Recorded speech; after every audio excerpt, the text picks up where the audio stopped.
नमस्कार। इस वीडियो में हम बात करने वाले हैं एक बहुत ही पेचीदा विषय पर, भारत में कंटेस्टेड डिवोर्स के कानूनी प्रक्रिया। इसे हम स्टेप बाय स्टेप समझने की कोशिश करेंगे। तो इस पूरी प्रक्रिया को 6 मुख्य हिस्सों में बांटा गया है। सबसे पहले शुरुआती तैयारी, फिर केस कैसे फाइल होता है, अदालत की प्रक्रिया क्या है, समझौता क्यों एक अहम मोड़ है, ट्रायल की कार्यवाही और आखिर में अंतिम फैसला। तो चलिए एक एक करके इन्हें समझते हैं। तो चलिए सबसे पहले पड़ाव पर आते हैं, शुरुआती तैयारी। ये वो हिस्सा है जो असल में कोर्ट रूम में कदम रखने से बहुत पहले शुरू हो जाता है, और ये सबसे ज़रूरी भी है क्योंकि यहीं पर पूरे केस की नींव रखी जाती है। अब इस स्टेज पर ना दो बातें सबसे ज्यादा जरूरी हैं। पहली, एक अच्छे वकील से सलाह लेना ताकि ये पता चल सके कि तलाक के लिए जो ग्राउंड्स हैं, जो आधार हैं, वो कानूनी तौर पर कितने मजबूत हैं। और दूसरी बात, अपने दावों को साबित करने के लिए जितने भी मजबूत और प्रासंगिक सबूत हों, जैसे कि कोई दस्तावेज, फैक्ट्स या दूसरे पॉइंट्स, उन्हें इकट्ठा करना। ठीक है, तो जब एक बार ये शुरुआती तैयारी हो गई, तो अब समय आता है मामले को ऑफिशियल बनाने का, यानी अब केस अदालत की दहलीज पर पहुंचता है। इसकी शुरुआत होती है पिटिशन ड्राफ्टिंग से, मतलब वकील सारे दावों, तथ्यों और तलाक के आधारों को एक कानूनी दस्तावेज में लिखते हैं। इसी दस्तावेज को पिटिशन या याचिका कहते हैं।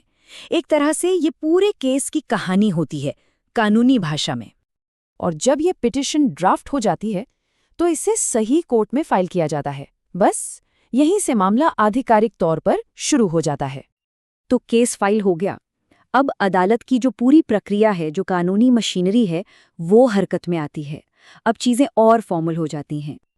देखिए, इसमें 3 मुख्य स्टेप्स होते हैं। सबसे पहले कोर्ट दूसरे पक्ष को, जिसे रिस्पोंडेंट कहते हैं, एक ऑफिशियल नोटिस भेजता है। इसे समन भी कहते हैं। नोटिस मिलने के बाद रिस्पोंडेंट को कोर्ट में पेश होना होता है। और फिर तीसरा स्टेप है कि वो पिटिशन का एक डिटेल्ड पैराग्राफ बाय पैराग्राफ जवाब फाइल करते हैं, जिसे रिटन स्टेटमेंट कहा जाता है। तो अब सिचुएशन ये है कि दोनों पक्ष कानूनी प्रक्रिया में शामिल हो चुके हैं, और यहीं पर एक बहुत बड़ा सवाल खड़ा होता है। क्या इस लंबी और मुश्किल कानूनी लड़ाई से बचने का कोई रास्ता है? हाँ, बिल्कुल है। और यहीं पर आता है एक बहुत ही अहम मोड़, समझौता, यानी मीडिएशन या मध्यस्थता का रास्ता। दरअसल कोर्ट खुद दोनों पार्टीज को इनकरेज करती है कि वो किसी न्यूट्रल मीडिएटर या मैरिज काउंसलर से मिलें। कोशिश ये होती है कि समझौते की कोई गुंजाइश है या नहीं, इसका पता लगाया जाए। अब यहाँ से ना 2 रास्ते निकलते हैं जो एक दूसरे से बिल्कुल अलग हैं। एक है समझौते का रास्ता। अगर ये हो जाता है तो मामला जल्दी सुलझ जाता है, इमोशनल स्ट्रेस कम होता है और नतीजा भी तय होता है। केस कंटेस्टेड से म्यूचुअल कंसेंट डिवोर्स में बदल जाता है। लेकिन अगर समझौता नहीं होता तो दूसरा रास्ता है कंटेस्टेड ट्रायल का। इसमें सालों लग सकते हैं, इमोशनल बोझ बहुत ज्यादा होता है और नतीजा क्या होगा ये भी पक्का नहीं होता। तो मान लीजिए मीडिएशन सफल नहीं हुआ, कोई समझौता नहीं हो पाया। अब केस अपने सबसे इंटेंसिव पड़ाव पर पहुंचता है, जिसे कहते हैं ट्रायल की कार्यवाही। अब देखिए, ट्रायल का मतलब सिर्फ एक दिन कोर्ट में बहस करना नहीं होता। ये एक पूरी प्रक्रिया है। इसमें सबसे पहले कोर्ट इश्यूज फ्रेम करता है, मतलब तय करता है कि विवाद के मुख्य बिंदु क्या हैं। फिर होता है एग्जामिनेशन, जहां सबूत और गवाह पेश किए जाते हैं। और फिर होता है क्रॉस एग्जामिनेशन, यानी जिराह, जहां दूसरा पक्ष गवाहों से सवाल करता है और सबूतों को चैलेंज करता है। यहां एक बात समझना बहुत जरूरी है। जिसने केस फाइल किया है, सबूत का भार उसी पर होता है। मतलब उन्हें ही कोर्ट के सामने ये साबित करना होता है कि जो भी ग्राउंड्स उन्होंने बताए हैं, जैसे क्रूरता या एडल्ट्री, वो सच हैं।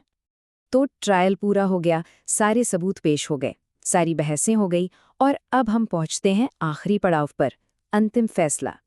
इस स्टेज पर कोर्ट 2 मुख्य दस्तावेज जारी करता है, जजमेंट और डिक्री। जजमेंट में कोर्ट अपना फैसला और उसके पीछे के कारण बताता है, और डिक्री वो फाइनल ऑफिशियल ऑर्डर होता है जो कानूनी तौर पर तलाक को पक्का कर देता है।